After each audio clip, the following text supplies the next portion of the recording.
Praise God. Bwana Yesu asifiwe. I'm Faith Odongo. Mimi ni Faith Odongo. And I want to bless the name of the Lord so much. Na nataka kulibariki jina la Bwana zaidi sana asubuhi ya leo. Allow me to be found in His house. Kuniruhusu kupatikana katika nyumba yake. I would like to share a verse from the book of Matthew 22, 37 to 39.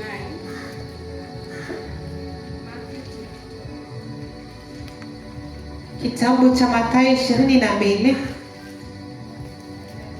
Verse 37 37 to 39. hadi 39. The word of the Lord says, Biblia, neno la Bwana linasema, Jesus replied, love the Lord your God with all your heart and with all your soul and with all your mind. This is the first and greatest commandment. And the second is like it, love your neighbor as you love yourself.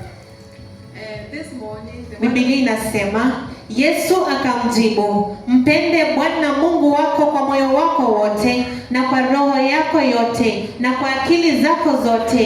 Hii ndio amri iliyokuu, tena ni ya kwanza. Nayo ya pili ni kama hiyo, nayo ni hii, mpende jirani yako kama nafsi yako. Amri hizi mbili ndizo msingi wa sheria na manabii.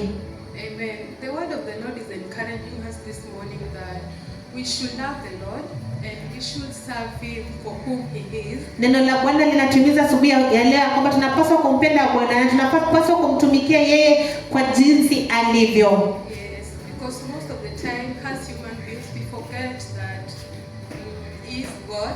Kwa sababu mara mingi sisi binadamu tunasahau ya kwamba yeye ni Mungu. Wakati mwingi tunasahau na kuanza kulalamika kwamba yani zile changamoto tunazozipitia we assume that He is the cause of everything. Tunawaza kwamba yeye ndio chanzo cha kila kitu. Amen. So even as our blessed overseers encourage us that we should go out and evangelize. Hata jinsi mwangalizi wetu ametuhimiza ya kwamba tunapaswa kwenda nje tukaweze kufanya uinjilisti. Yes, that was one of the commands from the Lord that we should evangelize. Tunafaa kufikia watu huko nje. It was a command from Jesus. Ilikuwa amri kutoka kwa Yesu. And tukienda kule nje, I think that is love. That is like we will be showing love to Jesus. Tukienda kule nje tutakuwa tunaonyesha upendo kwa Yesu. Amen. Amen. Asante sana.